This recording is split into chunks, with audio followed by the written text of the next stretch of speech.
पिछले क्लास में हम लोगों ने देखा था कुछ क्वेश्चन के बारे में हम लोग डिस्कस किए थे, जो समांतर क्रम और श्रेणी क्रम में जब संधारित्र को जोड़ा जाता है तो उसका तुल्य धारिता का मान किस प्रकार से ज्ञात करते हैं, तो उसके बेस पर कुछ हम लोग क्वेश्चन सॉल्व किए थे। आज के क्लास में हम लोग ये जानेंगे कि किसी भी संधारित्र की धारिता क्या होगा अगर उस संधारित्र को किसी माध्यम में रख देंगे तब। अभी तक हम लोग जो चर्चा कर रहे थे संधारित्र के बारे में, कोई भी संधारित्र, तो हम लोग संधारित्र जो पढ़ते बेसिकली कौन सा संधारित्र पढ़ते हैं, तो समांतर क्रम, जो समांतर प्लेट संधारित्र होता है उसके बारे में पढ़ते हैं कि दो प्लेट रहता है, एक पर प्लस चार्ज रहता है, उतना ही चार्ज पर क्या होता है, माइनस चार्ज होता है। तब इस संधारित्र की धारिता का हम लोग बात कर रहे थे। जब इस संधारित्र की धारिता का बात करते हैं तो उस टाइम इस संधारित्र की धारिता अगर हम लोग लिखते हैं तो इसके लिए हम लोग फार्मूला लिखते हैं, C बराबर क्या लिखते हैं, एप्सिलॉन नॉट D/A लिखते हैं। ठीक, अगर याद होगा तो एप्सिलॉन नॉट D/A हम लोग फार्मूला पढ़े थे संधारित्र की धारिता का।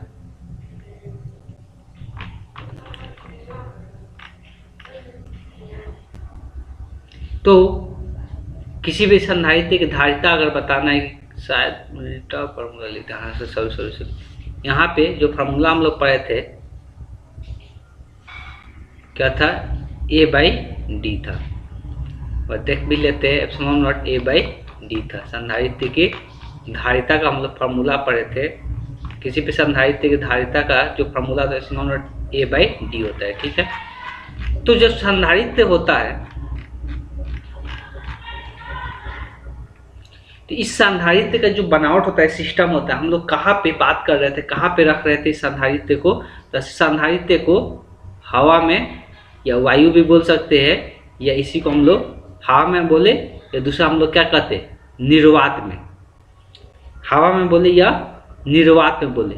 इसलिए हम लोग निर्वात और हवा को, हवा भी एक माध्यम है लेकिन हवा और निर्वात में लगभग मान समान होता है, इसीलिए हम लोग हवा बोले या निर्वात बोले, दोनों में मान समान होता है। हवा में या निर्वात का बात करें, दोनों में मान क्या होता है, समान होता है, इसीलिए हम लोग निर्वात और हवा को समान मान के चलते हैं। तब हवा में मतलब अभी हम लोग जो माध्यम में रहते हैं, हम लोग कौन सा माध्यम में रहते हैं, हवा में रहते हैं। तो जब हवा में रखेंगे इस संधारित्र को, तो अब इस संधारित्र का जो धारिता का मान का फॉर्मूला हम लोग पढ़ चुके हैं, कितना पढ़े, epsilon not A/D। Epsilon not दर्शाता ही है, यहाँ पर नोट लगा हुआ है, तो ये सेम टू सेम दर्शाता है किसका, हवा का या निर्वात के लिए एप्सिलॉन का मानो दर्शाता है। तो हवा या निर्वात के लिए दर्शाता है, तो उसमें संधारित्र की धारिता का ये फार्मूला हम लोग देखे थे। आगे जो हम लोग बात करेंगे, तो इस केस में आज हम लोग पढ़ने वाले, जब इस संधारित्र को किसी दूसरे माध्यम में रखेंगे तब उस संधारित्र की धारिता क्या होगा उसके बारे में हम लोग जानने वाले हैं। तब उस संधारित्र की धारिता क्या होगा उसके बारे में हम लोग जानने वाले हैं। मान लो कि इसको पानी में रख दे या दूसरे किसी द्रव में रख दे, तो ये क्या हो गया, उसका माध्यम क्या हो जाएगा, बदल जाएगा। मान लो कि एक कंटेनर ले लिए, इस कंटेनर में कोई भी दूसरा प्रकार के द्रव डाल दिए और इस संधारित्र को उसके अंदर डाल दिए, तो अब ये संधारित्र क्या हो गया, किसी दूसरे माध्यम में चल गया। तो उसके संधारित्र की धारिता में जो फार्मूला हम लोग लिखा चुके हैं उसमें कुछ ना कुछ अंतर देखने को मिलता है। तो वही चीज़ हम लोग को यहाँ पे सीखना है। तो हेडिंग डालना है, तो हेडिंग क्या डालना है, संधारित्र की धारिता किसी माध्यम में, संधारित्र की धारिता किसी माध्यम में, संधारित्र की धारिता किसी माध्यम में, किसी माध्यम में, यही हेडिंग डालना है, संधारित्र की धारिता किसी माध्यम में। ठीक है, हेडिंग डालने के बाद लिखना है, माना कि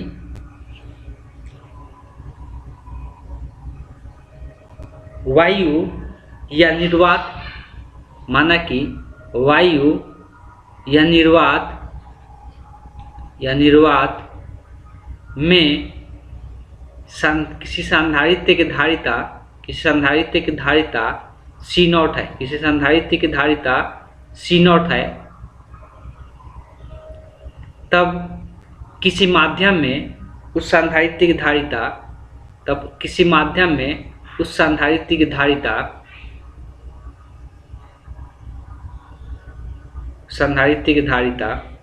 क्या होगा, संधारित्र की धारिता क्या होगा। तो हम लोग यहाँ पर क्या करते हैं कि अगर पहले से हम लोग को पता है, जो चीज़ें आप लिखते जाएंगे, सी नॉट हम लोग माने हैं क्या, इस संधारित्र की धारिता किसमें, वायु में या निर्वात में, जिसका मान जो होता है कितना होता है, एप्सिलॉन नॉट ए बटे डी होता है, एप्सिलॉन नॉट ए बटे डी होता है। अब जब हम लोग किसी माध्यम का बात करेंगे, तो जब किसी माध्यम का बात करेंगे तो किसी माध्यम में, ये हो गया हम लोग किस में, तो ये हो गया निर्वात या वायु भी बोल सकते हैं। माध्यम का बात करेंगे तो माध्यम में जो संधारित्र की धारिता को हम लोग सी से दिखाएंगे, और ये जो सी का मान होता है, ये सी का जो मान निकल के आएगा वो कितना निकल के आएगा, उसी को यहाँ पे हम लोग को समझना है। तो किसी माध्यम में संधारित्र की धारिता जो हम लोग मानेंगे, तो संधारित्र की धारिता को हम लोग क्या लिखेंगे, एप्सिलॉन लिखेंगे। अब एप्सिलॉन नॉट नहीं लिखेंगे, इसलिए कि इस माध्यम का परावैद्युतांक होगा। तो ये हो गया वायु का परावैद्युतांक, और किसी माध्यम का परावैद्युतांक होगा, और ए बटे क्या हो जाएगा, एरिया में तो कोई परिवर्तन नहीं आएगा, यहाँ पे ए ही लिखाएगा, ए बटे डी हो गया। अगर हम लोग इसके पहले हम लोग पढ़े थे, अगर हम लोग बात करेंगे तो इसके पहले हम लोग पढ़े थे, क्या पढ़े थे, तो उसको हम लोग समझेंगे कि किसी भी, या क्या करते हैं कि हमको क्या चाहिए, हमको ये जो एप्सिलॉन लिखे है इसको हमको चेंज करना है वायु के रूप में। तो हम लोग पहले से जान चुके हैं, पहले से क्या जान चुके हैं कि जो किसी भी माध्यम का अपेक्षिक परावैद्युतांक किससे दिखाते, एप्सिलॉन आर से दिखाते, और जो इसका मान होता है उस माध्यम का परावैद्युतांक डिवाइडेड बाई क्या होता है, वायु का परावैद्युतांक। तो वायु का परावैद्युतांक क्या है, एप्सिलॉन नॉट है। इस तरह से अगर इसको हम लोग सी के टर्म में निकालना चाहते हैं, तो यहाँ से देख सकते हैं कि अगर एक दूसरे को डिवाइड कर दे तो यही यहाँ पर फॉर्मूला निकल के आएगा। तो यहाँ से हम लोग ये भी लिख सकते हैं, यहाँ से हम लोग ये भी दर्शा सकते हैं, जो एप्सिलॉन नॉट का मान आएगा उसको एक और तरीके से दर्शा सकते हैं कि क्या करो, इसको इक्वेशन 1 कर लेते हैं और इसको इक्वेशन 2 कर देते हैं। जब इक्वेशन 1 को इक्वेशन 2 से भाग करेंगे, इस इक्वेशन 2 को लिखेंगे समीकरण 2, सब लिखते जाना है, समीकरण 2 डिवाइडेड बाई समीकरण 1। तब हम लोग क्या देखने को मिलेगा, यहाँ पे लिख देते हैं तो सी बटे क्या हो जाएगा, सी नॉट, इधर बात करेंगे तो एप्सिलॉन नॉट ए बटे डी, और भाग कर रहे इससे तो ये पलट जाएगा, क्या लिखाएगा, डी बटे एप्सिलॉन नॉट इंटू ए हो जाएगा। तो यहाँ से ए से ए कट जाएगा और डी से डी कट जाएगा, तो सी बटे जो सी नॉट आएगा, थोड़ा सा इधर उधर करके लिख लेना, इसके आगे लिखना है सी बटे सी नॉट, जो आएगा क्या आएगा, एप्सिलॉन बटे एप्सिलॉन नॉट के बराबर आएगा। एप्सिलॉन बटे एप्सिलॉन नॉट जो होता है, हम लोग उसको क्या चीज़ से दर्शाते हैं, तो एप्सिलॉन आर से दर्शाते हैं। तो एप्सिलॉन आर का जो मान आएगा वो क्या आएगा, सी बटे सी नॉट आएगा। तो यहाँ से क्या निकल के आया कि ये जो एप्सिलॉन नॉट एप्सिलॉन आर है, इसको हम लोग क्या कहते हैं, अपेक्षिक, ये हम लोग पहले भी पढ़ चुके हैं, अपेक्षिक परावैद्युतांक। तो इसको हम लोग कहते हैं अपेक्षिक परावैद्युतांक, अपेक्षिक परावैद्युतांक, परावैद्युता हम लोग कहते हैं, तो अपेक्षिक परावैद्युता हम लोग कहते हैं। तो यहाँ से ये निकल के आया फॉर्मूला, तो इसको भी ध्यान में रखना है, और यहाँ से किसी माध्यम का परावैद्युतांक, इसको भी ध्यान में रखना है। अब यहाँ से एक और रिजल्ट हम लोग निकाल सकते हैं कि अगर एप्सिलॉन को यहाँ पर एप्सिलॉन नॉट आर के टर्म में भी लिख सकते हैं, लेकिन उतना का जरूरत है नहीं, हम इतना ही पर छोड़ते हैं। जो टर्म के बारे में नहीं पता है उसको लिख सकते हैं। तो यहाँ पर जो सी है वो क्या है, माध्यम का किसी माध्यम में संधारित्र की धारिता लिखना है, सी बराबर माध्यम में संधारित्र की धारिता, माध्यम में संधारित्र की धारिता। सी नॉट को तो लिखवा चुके हैं तो उसको लिखने की जरूरत नहीं है। एप्सिलॉन नॉट जो होता है वो क्या होता है, तो वायु में परावैद्युतांक, परावैद्युता था। तो परावैद्युता हम लोग कहते हैं किस में, वायु में। ये परावैद्युता है किस में, वायु में। और एप्सिलॉन क्या होता है, तो माध्यम में परावैद्युता, माध्यम में परावैद्युता। तो ये माध्यम में परावैद्युता है, तो इतना टर्म लिख लेना है। ये सब ज़्यादा इंपॉर्टेंट चीज़ें नहीं है, फिर भी ये सब जानना चाहिए, इसलिए कभी भी हो सकता है क्वेश्चन आ जाए, लेकिन ये सबसे बहुत कम क्वेश्चन आता है। ठीक, तो इतना लिखने के बाद हम लोग आगे चर्चा करेंगे। तो ये हम लोग किसी माध्यम में किसी माध्यम में संधारित्र की धारिता का मान देख रहे थे। किसी माध्यम में संधारित्र की धारिता का मान कितना होता है, तो एप्सिलॉन A/D। एप्सिलॉन जो होता है क्या होता है, किसी माध्यम का पराविद्युता होता है, किसी माध्यम का पराविद्युता होता है। ये टॉपिक पढ़ने की जरूरत नहीं। आगे का एक टॉपिक हम लोग को जानना है जो कभी कभी क्वेश्चन भी देखने को मिलता है। किसी चालक के भी जहाँ पे अगर कोणीय सतह बनता है, जहाँ पे क्या होगा, कोणीय सतह बनता है, मतलब जहाँ पे कोना होता है किसी चालक का, पतला कोण बनता है, तो वहाँ पे आवेश घनत्व का मान क्या होता है, अधिक होता है। वहाँ पे आवेश घनत्व का मान क्या होता है, तो नोकीले भाग, जिसको हम लोग नोकीला भाग कहते हैं। मान लो कि यह गोलाकार एक बॉल है, ये एक चालक है, लेकिन इसको हम क्या किए कि एक जगह क्या कर दिए, ऐसे नोकीला बना दिए, एक जगह क्या कर दिए, ऐसे मोड़ के एक जगह यहाँ पर नोकीला बना दिए। तो सबसे ज़्यादा मात्रा में जो आवेश का स्टोरेज होता है, जो सबसे ज़्यादा मात्रा में जो आवेश का घनत्व होता है, सबसे ज़्यादा मात्रा में आवेश का घनत्व यहीं पर नोकीला पार्ट पे रहता है। तो उसी चीज़ को जानना है कि वहाँ पे नोकीला पार्ट पे कभी कभी पूछ भी देता है कि वहाँ पे आवेश घनत्व अधिक होता है कि कम होता है। जो नोकीला भाग होता है किसी भी चालक का, तो वहाँ पे आवेश घनत्व का मान क्या होता है, अधिक होता है। इस बात को याद रखना है। लिखना है नोकीले भागों में आवेश घनत्व। हेडिंग क्या लिखना है, नोकीले भागों में आवेश घनत्व, नोकीले भागों में आवेश घनत्व। और ये यहाँ पे नोकीले भागों में आवेश घनत्व क्यों होता है, इसलिए कि यहाँ पर ये वायु के संपर्क में होता है और आसानी से यहाँ से क्या हो जाता है, नोकीले भाग होता है और आसानी से क्या करता है यहाँ पे। एक और कारण होता है, नोकीले भाग में ज़्यादा होने का आवेश घनत्व रीजन होता है कि वहाँ पे विभव का मान क्या होता है, वहाँ पे विभव का मान अधिक होता है। देखो हम लोग पढ़ चुके हैं, जो विभव होता है अगर किसी भी चालक पदार्थ के लिए, गोलीय चालक पदार्थ है, तो उसके लिए विभव का मान जो लिखते हैं हम लोग KQ बटे क्या लिखते हैं, R लिखते हैं।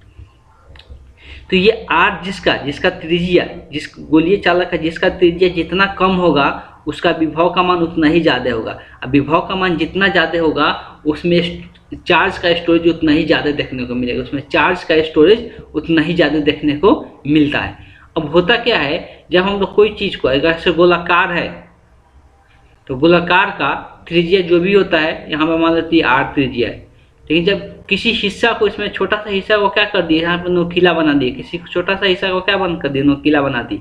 जब नोकीले बनाते हैं तो इसका अगर त्रिज्या का बात करेंगे तो ये छोटा हो जाता है। इसका यहाँ पे गोलाकार हिस्सा बनाने की कोशिश करेंगे, यहाँ से गोला का एक छोटा सा हिस्सा लेने की कोशिश करेंगे तो इसका यहाँ पे गोला का हिस्सा बहुत छोटा बनता है, जिसका त्रिज्या क्या होता है, बहुत कम होता है। और त्रिज्या कम रहेगा तो यहाँ का विभव क्या हो जाता है, तो यहाँ का विभव बहुत ज़्यादा हो जाता है। अब विभव ज़्यादा होने के कारण यहाँ पे जो आवेश का घनत्व होता है वो क्या हो जाता है, बहुत ज़्यादा होता है। आवेश घनत्व का मतलब कि आवेश की संख्या, तो आवेश घनत्व वहाँ पे क्या हो जाता है, बहुत ज़्यादा देखने को मिलता है। तो इस कारण से यहाँ पे आवेश घनत्व ज़्यादा देखने को मिलता है। तो इसमें हम लोग लिख लेंगे, कुछ पॉइंट यहाँ पर नोट डाउन कर लेंगे।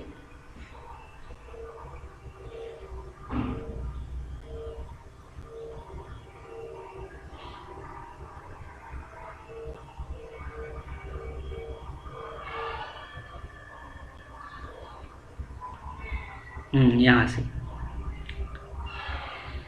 आवेशित चालक के नोकीले भागों में वक्रता त्रिज्या कम रहने के कारण आवेश का पृष्ठीय घनत्व सबसे अधिक होता है। आवेश का पृष्ठीय घनत्व सबसे अधिक होता है।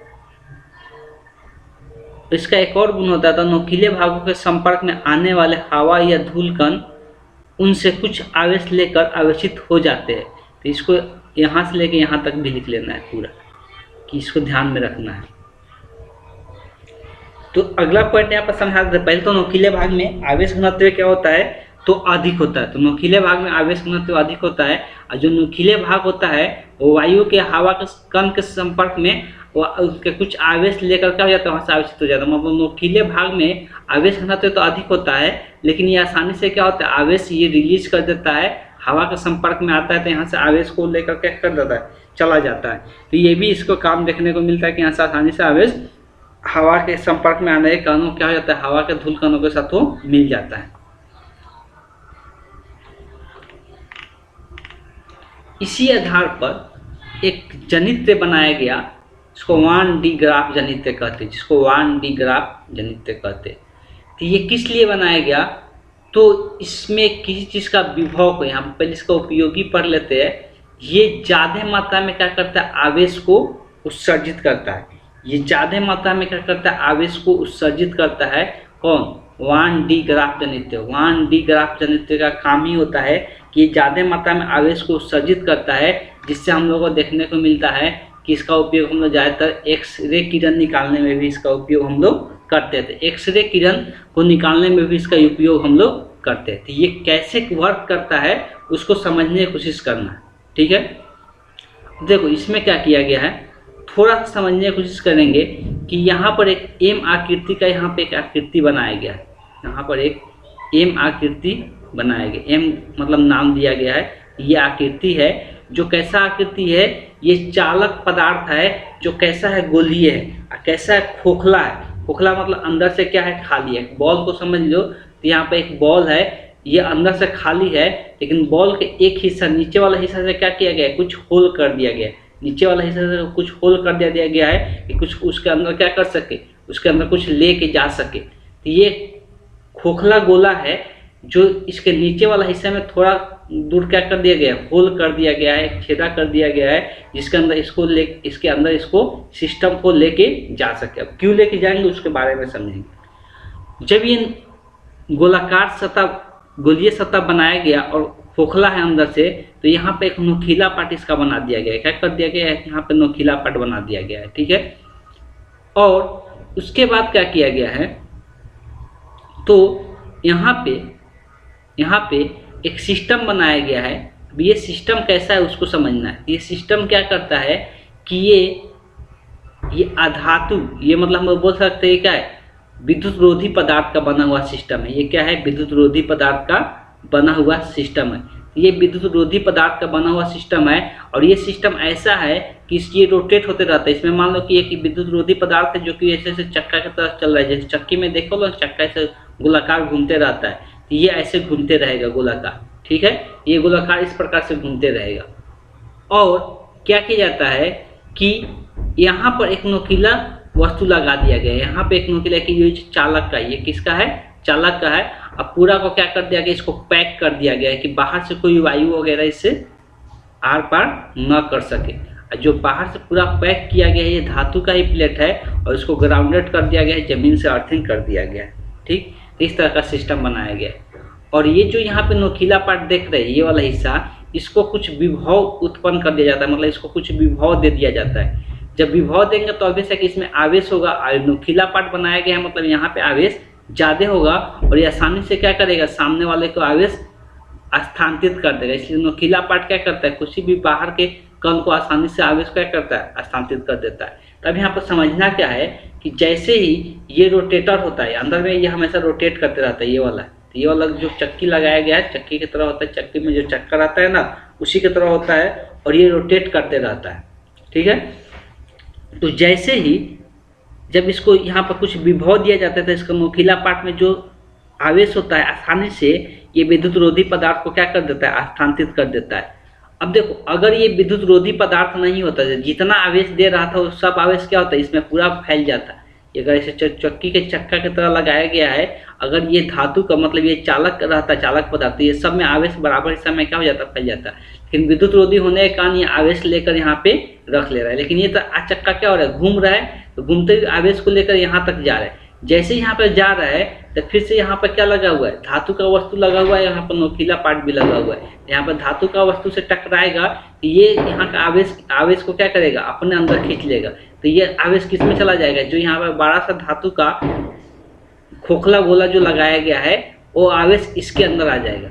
फिर ये यहाँ से घूमते हुए जाएगा, फिर यहाँ से आवेश लेगा, और फिर बार बार यहाँ से आवेश लेकर फिर किसको दे देगा, ये धातु के हमेशा देते रहेगा। तो ये जब तक रोटेट करते रहेगा आवेश लेकर, ये जो गोलीय चालक पदार्थ है जो खोखला है, इसको आवेश देते जाएगा। इस प्रकार से इसका आवेश इतना ज़्यादा बढ़ जाता है कि इसका मात्रा बहुत ज़्यादा हो जाता है, और ये आसानी से क्या कर सकता है, तो ये एक्सरे किरण का उत्पत्ति कर सकता है, या किसी परमाणु का विखंडन करने में, तोड़ने में मदद कर सकता है। इससे अगर इस पर ये इतना ज़्यादा आवेशित हो चुका है कि अगर इसको इसके आवेशित कण को क्या करे, कोई परमाणु को तोड़ने में ये मदद करता है। तो अलग अलग कामों में इसका इस्तेमाल किया जाता है, ये इस प्रकार से वर्क करता है। तो ये कभी कभी 1D ग्राफ जनित बनाने के लिए आ जाता है, तो डायग्राम भी बनाना पड़ जाता है और इसका रचना वगैरह कुछ सिद्धांत वगैरह लिखना पड़ता है, कुछ उपयोग लिखना पड़ता है। ठीक, तो ये इतना बड़ा लिखना क्या हो जाता है, मुश्किल हो जाता है। हम यहाँ से ये कहना चाहेंगे कि ये हेडिंग डालने के बाद यहाँ से तो हम समझा दिए कि क्या होता है, कैसे वर्क करता है।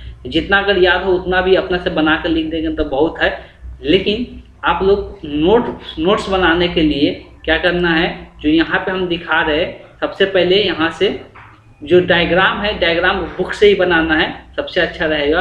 अब बुक से डायग्राम बनाने के बाद बुक से देखो उच्च विभव या उच्च विभवांतर उत्पन्न करने के लिए इसका इस्तेमाल किया जाता है। लिख भी दिया गया है, इसका विभव बहुत ज़्यादा हो जाता है जो हम लोग उपकरण यूज करते हैं।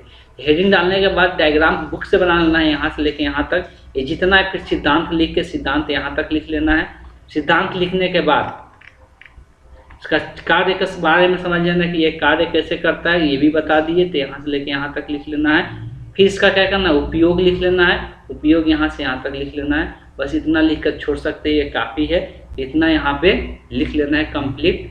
किसके बारे में,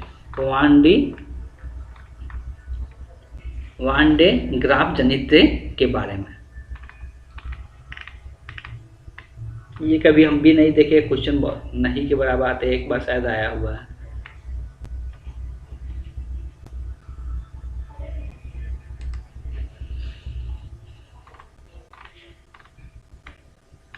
पारा विद्युत और ध्रुवन के बारे में, एक ध्रुवन कॉन्सेप्ट यहाँ पे आएगा। ध्रुवन के बारे में समझ लेना है क्या होता है। बेसिकली कोई भी पदार्थ ध्रुवित कब होता है उस बात को समझना है। कोई भी पदार्थ, ये सब चीज़ें लिखवाने का नहीं है, ऐसे ही हम इसको समझा देते हैं। और ये सब चीज़ें और केमिस्ट्री में भी पढ़ना है, इसलिए ज़्यादा इस पर सोचना भी नहीं चाहिए। ध्रुवन एक जगह और जाकर आगे चैप्टर में फिजिक्स में ही पढ़ने को मिलेगा, वहाँ पे डिटेल से हम लोग जानेंगे। लेकिन यहाँ पे ध्रुवन का सिंपल मतलब क्या है कि कोई भी पदार्थ, कोई भी ऐसा कोई पदार्थ है, ऐसा कोई पदार्थ या ऐसा कोई अणु है जो क्या करता है, विद्युत द्विध्रुव आघूर्ण उत्पन्न करता है। जो विद्युत द्विध्रुव आघूर्ण उत्पन्न करता है तो वो पदार्थ को हम लोग क्या कहते हैं, ध्रुवन कहते हैं, ध्रुवन पदार्थ कहते हैं। उस पदार्थ को हम लोग क्या कहते हैं, ध्रुवन पदार्थ कहते हैं। तो बहुत सारे पदार्थ उदासीन होते हुए भी क्या होता है, उदासीन होते हुए भी, बहुत सारे पदार्थ उदासीन होते हुए भी वो क्या होता है, तो ध्रुवित पदार्थ होता है। क्या होता है, ध्रुवित पदार्थ होता है। इसके पीछे रीजन क्या होता है, तो उसके अंदर में क्या देखने को मिलता है, इसके पीछे रीजन आता है कि उसके अंदर में क्या देखने को मिलता है। उसके अंदर में हम लोग देखने को मिलता है विद्युत द्विध्रुव आघूर्ण उत्पन्न होता है। अभी यहाँ पे कुछ कॉन्सेप्ट समझाने की कोशिश किया गया है, ये भी कोई समझने का इसका कोई भी जरूरत नहीं, इसको छोड़ देते हैं। जो चीज़ जरूरी है उसको हम समझा देते हैं। देखो, जो पदार्थ जो होता है, तो कुछ पदार्थ ध्रुवित होता है, कुछ पदार्थ अध्रुवित होता है। तो पहले एक लिखना है अध्रुवित अणु, अध्रुवित अणु हेडिंग लिखना है अध्रुवीय अणु, अध्रुवीय अणु लिखना है। जिस पदार्थ का द्विध्रुव आघूर्ण नहीं होता है, जिस पदार्थ का द्विध्रुव आघूर्ण नहीं होता है उसे अध्रुवीय अणु कहते हैं, उसे अध्रुवीय अणु कहते हैं। जैसे H2O2 CO2 etc, H2O2 CO2 etc। पहले दोनों का डिफिनेशन लिख लेते हैं तब समझते हैं।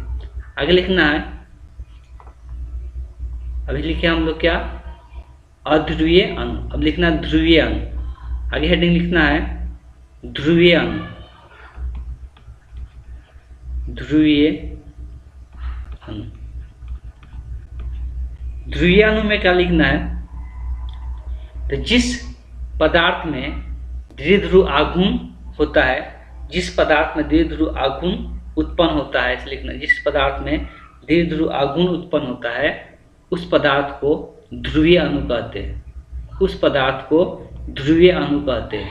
उस पदार्थ को ध्रुवीय अणु कहते हैं जैसे HCl H2O ETC, HCl H2O ETC। अब देखो होता क्या है समझना है। जब हम लोग बात कर रहे हैं कि हाइड्रोजन H2 जो होता है अध्रुवीय होता है, क्यों? H2 का अगर दो परमाणु जुड़ता है तो इलेक्ट्रॉन को साझा करके जुड़ता है इस प्रकार से, और एक एक इलेक्ट्रॉन का शेयर करके जुड़ता है, ठीक है। तो एक एक इलेक्ट्रॉन का शेयर करता है लोग, तो जब एक एक इलेक्ट्रॉन का शेयर करता है लोग, तो जितना चार्ज ऐसा नहीं होता है कि दोनों इलेक्ट्रॉन कोई एक तरफ खिंचा जाता है। कभी कभी ऐसा होता है कोई एक क्या करता है, अपने ओर पोलराइज कर लेता है इलेक्ट्रोनेगेटिविटी ज़्यादा होने का, लेकिन यहाँ पर दोनों का दोनों सेम ही रहता है, दोनों हाइड्रोजन ही होता है। तो जितना आवेश इस पर रहेगा उतना ही आवेश क्या होगा, इस पर रहेगा। जितना आवेश यहाँ पर रहेगा उतना ही आवेश, दोनों में समान मात्रा में आवेश देखने को मिलता है। तो इसके कारण इस पर कोई भी ध्रुव मतलब कोई भी द्विध्रुव आघूर्ण उत्पन्न नहीं होता है। वैसे ही O2 का होता है, ऐसे CO2 का भी होता है। CO2 का भी सिंपल ऐसे होता है। अब देखो हम लोग इसमें पढ़ते हैं कि यहाँ पे जो ऑक्सीजन होता है ये ज़्यादा विद्युत ऋणात्मकता होता है, कार्बन का होता है ये विद्युत धनात्मकता होता है। इसलिए इस पर दिखाते हैं पार्शियली माइनस और इस पर दिखाते हैं पार्शियली प्लस, और इस पर क्या दिखाएंगे, पार्शियली माइनस। द्विध्रुव आघूर्ण उत्पन्न कैसे होता है, अगर याद किया जाए तो बताया गया था कि अगर एक प्लस आवेश है और जितना उतना में क्या होता है एक माइनस आवेश है, तो प्लस से या बोल सकते हैं माइनस से प्लस की ओर एक क्या उत्पन्न होता है, द्विध्रुव आघूर्ण उत्पन्न होता है। तो इस प्रकार से हम लोग यहाँ पे बोल सकते हैं कि यहाँ पे माइनस से प्लस की, प्लस से माइनस की तरफ होता था, माइनस से प्लस की तरफ ही होता था, ठीक है। तो अगर यहाँ पे बोल सकते हैं, यहाँ पे मान लो पार्शियली माइनस है पार्शियली प्लस है, यहाँ पे क्या होगा, माइनस से प्लस की तरफ एक द्विध्रुव आघूर्ण उत्पन्न होगा जिसका दिशा दिखा दिए।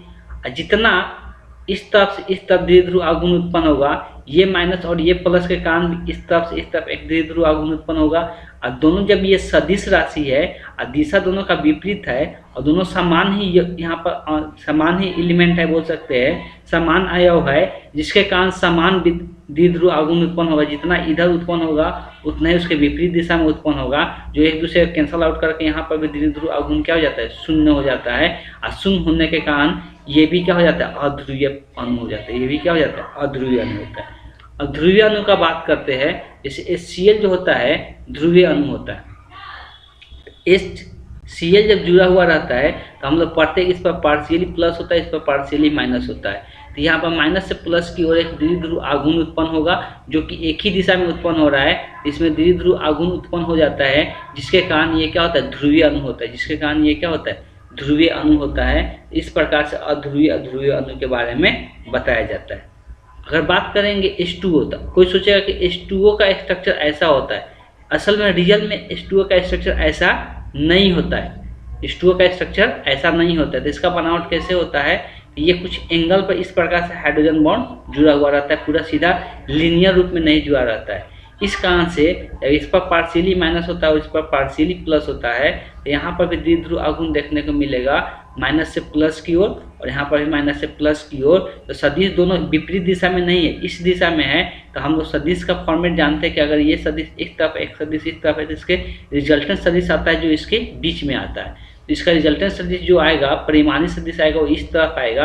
मतलब इसमें भी क्या हो जाता है, द्विध्रुव आघूर्ण उत्पन्न हो जा रहा है, एक दूसरे कैंसल आउट नहीं कर पा रहा है, जिसके कारण H2O भी कैसा अणु होता है, तो ध्रुवीय अणु होता है। जिसके कारण H2O भी कैसा अणु होता है, ध्रुवीय अणु होता है। इसका कॉन्सेप्ट हम लोग आगे भी केमिस्ट्री में पढ़ने वाले, ठीक है।